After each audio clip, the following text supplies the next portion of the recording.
మీ మోకాల నొప్పులకు ఎటువంటి సర్జరీ లేకుండా ఎపియాన్ పెయిన్ క్లినిక్ అందిస్తున్న అత్యాధునిక చికిత్స. నమస్కారం, మీరు చూస్తుంది సుమన్ టీవీ. నేను మీ కీర్తి. నాతో పాటు ప్రముఖ ఆధ్యాత్మికవేత్త అనంతలక్ష్మి అమ్మగారు ఉన్నారు. నమస్తే అమ్మా. నమస్తే తల్లి. సంక్రాంతి హాలిడేస్ అయిపోయాయి. అవునమ్మా. మీకు హాలిడేసేనా? అంటే సుమారుగా అమ్మా, బాగా తిరిగి వచ్చాను. తర్వాత వచ్చాక పండగ హడావిడి. మరే హాలిడే ఇంట్లో ఆడవాళ్ళకు ఉండదమ్మా, అస్సలు ఉండదమ్మా. ఎవరు అర్థం చేసుకుంటారో ఏనాటికి అర్థం చేసుకుంటారు. అమ్మా, నాకు ఈరోజు ఒక డౌట్ వచ్చింది. తల స్నానం చేసే పూజ చేయాలా? అంటే పూజ ప్రతిరోజు చేస్తాం కదా, మరి తల స్నానానికి కొన్ని రోజులే ఎందుకు పెట్టారు? ఫర్ ఎగ్జాంపుల్ ఇంకో విషయం కూడా ఇందులో, ఇప్పుడు సాయంకాలం గుడికి వెళ్దాం అనుకుంటాము, ఉదయాన్నే స్నానం అది చేసేస్తాము, మధ్యాహ్నం నిండుగా భోజనం చేస్తాం, బీట వెజ్ ఆర్ నాన్ వెజ్. అప్పుడు ఏంటి పరిస్థితి? గుడికి అసలు వెళ్ళకూడదు, అలాగా నిండుగా భోజనం చేసి వెజ్ అయినా నాన్ వెజ్ అయినా మళ్ళీ అప్పుడు తల స్నానం చేసి వెళ్ళాలా? అలాగా కమెంట్ బాక్స్ లో రకరకాల ప్రశ్నలు వస్తున్నాయి, అవన్నీ సేకరించాను, మీ ముందు పెట్టాను ఈరోజు. అసలు తల స్నానానికి అభ్యంగన స్నానానికి ఉన్న తేడా తెలియాలమ్మా.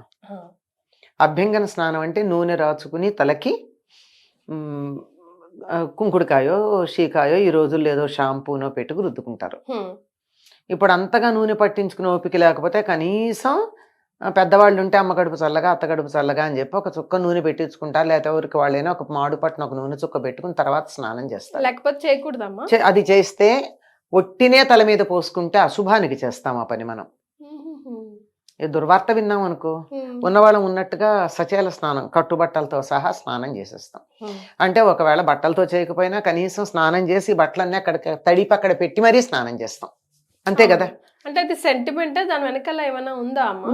ఉందమ్మా, లేనిది మన సెంటిమెంట్లు అన్నీ కూడా వెనకాల సైంటిఫిక్ రీజనింగ్ ఉన్నవే అన్నమాట. అలాగే కొన్ని ఇంట్లో పితృకార్యాలు చేస్తారు, తద్దినాలు అవి పెడతారు. అలా పెట్టేటప్పుడు ఏం చేస్తారు? తలస్నానమే చేస్తారు, తలంటి పోసుకోరు. నిన్న కనుమ నాడు కూడా అందరూ తలస్నానమే చేస్తారు, భోగినాడు తలంటి పోసుకుంటారు. రెండుకి తేడా ఉంది చూసారా? భోగినాడు పోసుకునేదే తలంటి, అభ్యంగన స్నానము. కనుమ నాడు చేసేటటువంటిది మామూలు తలస్నానం.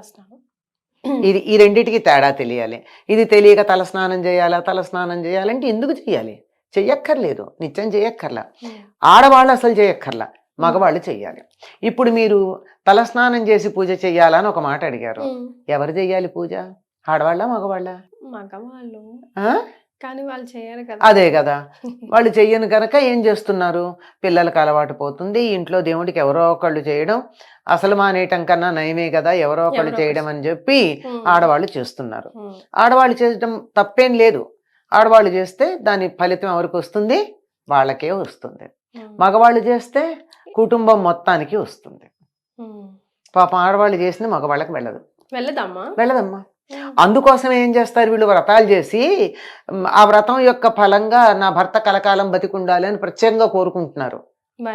మరి ఒకళ్ళు అడిగారు, మరి మగవాళ్ళు ఎవరు ఆడవాళ్ళకి మేలు కలగాలని వ్రతాలు చేయరు అంటే, అసలు వాళ్ళు పూజ చేస్తే కుటుంబానికి అంతా వస్తుంది కదా, ప్రత్యేకం చేయడం దేనికి?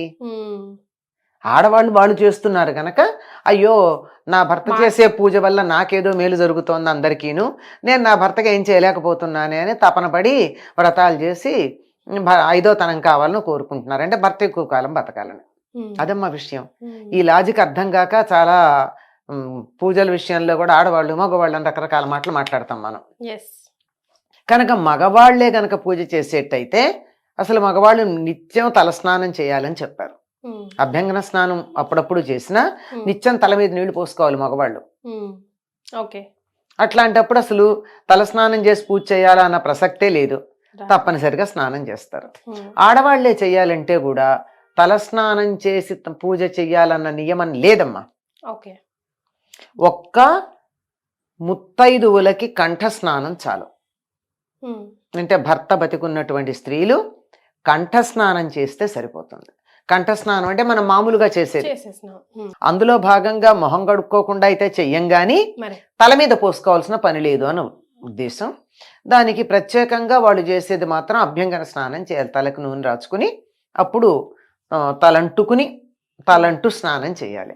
తల అంటటం అంటే అది కూడా శనివారం బుధవారం ఏవో లెక్కలు చెప్పారు మన వాళ్ళు. సోమవారం అంత మాత్రమే చెయ్యాలి, ఆదివారం అస్సలు చేయకూడదు ఎవరును, ఇలాంటి మాటలు. కనుక ఇప్పుడు అర్థమయ్యింది కదమ్మా. ఉమ్. రోజు ఆడవాళ్ళు పూజ చేసేటైతే తల స్నానం చెయ్యాలా, చెయ్యక్కర్లేదు. చెయ్యనక్కర్లేదు. క్లారిటీ వచ్చిందా? ఎస్. అంతే, అంతకన్నా ఇంకేం లేదు. మగవాళ్ళు ఎలాగూ చెయ్యాలి గనక వాళ్ళు తప్పనిసరిగా స్నానం చేస్తారు, తల స్నానం చేసి పూజ చేస్తారు. వాళ్ళు చేయని పరిస్థితుల్లో అది లేదు ఇది లేదు, తల స్నానం లేదు, పూజ లేదు. ఏది లేని వాళ్ళ గురించి ఏం మాట్లాడతాం? మరి ఏదన్నా చేస్తే దాంట్లో మంచి చెడు తప్పు ఒప్పు చెప్తాం. అసలు ఏం చేయని వాడికి చెప్పేదే ఉంది, అదే సరిపోతుంది. ఎస్. ఎట్లా ఉంది. ఇంకా మీరు మధ్యాహ్నం సాయంకాలం పూజకి అన్నారు. సాయంకాలం పూజకి గుడికి వెళ్ళినప్పుడు హాయిగా కడుపు నిండా భోజనం చేసి పెడితే వెళ్ళొచ్చమ్మా, అందులో అనుమానం ఏం లేదు. కానీ మాంసాహారం తింటే అని అడిగారే, ఆ అడగడంలోనే తెలుస్తోంది కదా డౌట్ ఉందని. డౌట్ ఉందా? డౌట్ లేకపోతే ఎందుకు అడుగుతారు? అంటే ఇప్పుడు అమ్మవారి ఆలయానికి పర్వాలేదు అక్కడ నడుస్తుంది అని వెళ్ళిపోతూ ఉంటారు కొంతమంది, తిని తాగి పోలమ్మ పోచమ్మ హ్యాపీగా. అమ్మవారి కదా, గ్రామదేవతలకి గ్రామదేవతలకి నిజంగా ఆహార నియమం లేదు, కానీ వాళ్ళ దగ్గరికి తలస్నానం చాలా అవసరం. మీరు చూస్తారు కదా, గ్రామదేవతల గుడికి వెళ్ళే వాళ్ళంతా తలస్నానం చేసి పెడుతూ ఉంటారా లేదా? మాక్సిమం పెడతారు కదా. అదో పద్ధతి అనుకుంటారు.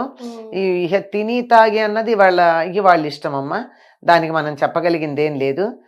వాళ్ళని మా ఇష్టం అని చేసేటటువంటి వాళ్ళకి సమాధానం లేదు.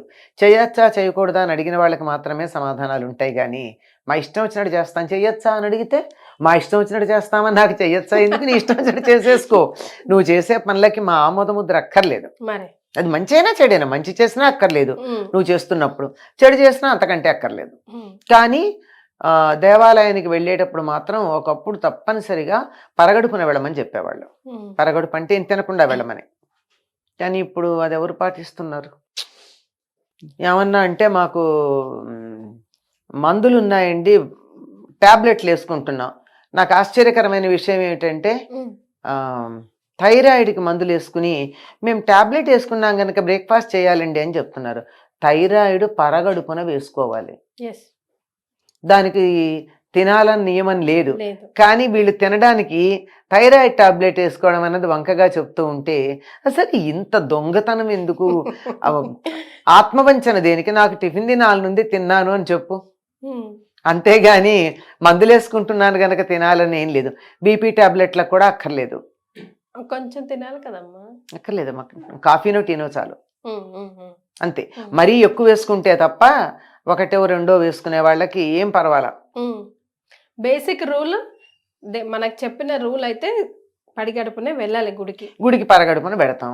లేదు సాయంకాలం వెళ్ళామనుకో, మధ్యాహ్నం భోజనం అయిపోయింది కదా, 5-6 గంటలు అయింది కదా భోజనం అయ్యాక, ఏం పర్వాలేదు. వీలైతే మామూలు స్నానం చెయ్యండి, అది మంచిది, బట్టలు మార్చుకుని పెడితే చాలు. అంతకన్నా పెద్ద నియమేమీ అక్కర్లేదు. అంతే. ఇక్కడ ఉంటుంది. అసలు మనం ఏమనుకుంటున్నాం, ఇప్పుడు నేను అడిగేటప్పుడు మీరు అన్నట్టు కొంచెం అమ్మ నాన్ వెజ్ తిని గుడికి, అక్కడే అర్థమైపోయింది కదా, అడగడంలోనే తెలుస్తోంది కదా. అది నాన్ వెజ్ అంటేనే సాత్విక ఆహారం కాదు. సాత్విక ఆహారం కాదన్నప్పుడు పూజలకి వాటికి పనికొస్తుందా? కానీ గ్రామ దేవతలకు ఇస్తాం గనక అంటే ఇస్తాం సరే. ఇప్పుడు నేను ఇంట్లో మామూలుగా కూడా పండు దేవుడికి నైవేద్యం పెడతా కదా అని చెప్పి స్నానం చేయకుండా పాచిబట్టలతో దేవుడికి పండు నైవేద్యం పెడతానా? పండే, కానీ స్నానం చేయకుండా పెట్టను కదా.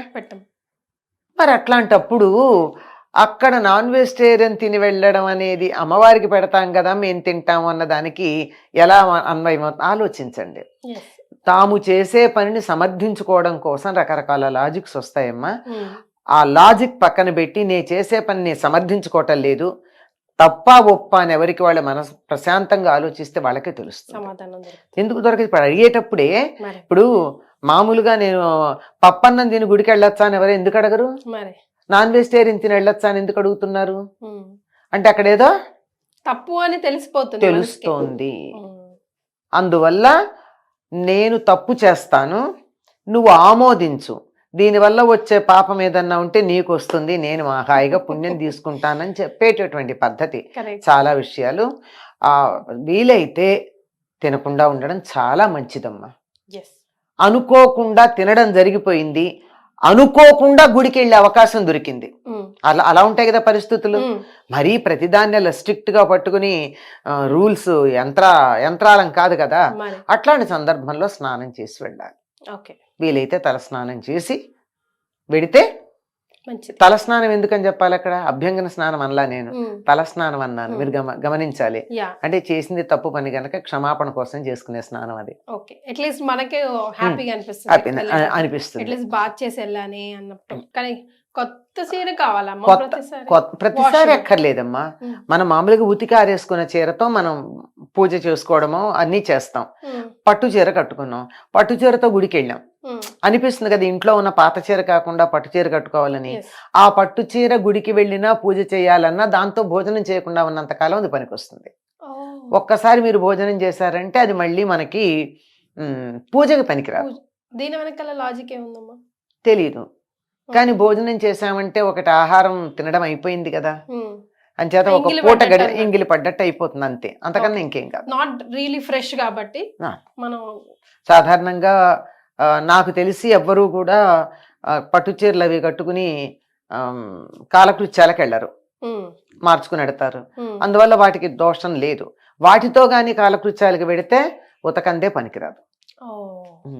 ఎస్, అది కొత్త వాటి విషయంలో. కొత్త వాటి. పాతవైతే నేను నిన్న కట్టుకున్నాలే చాకలు తెచ్చింది మళ్ళీ ఇవాళ కట్టుకుంటానంటే కుదరదు. సో ఇలాంటి రూల్స్ కొన్ని పాటించి సింపుల్ అమ్మ. వాటి వెనకాల అంతే.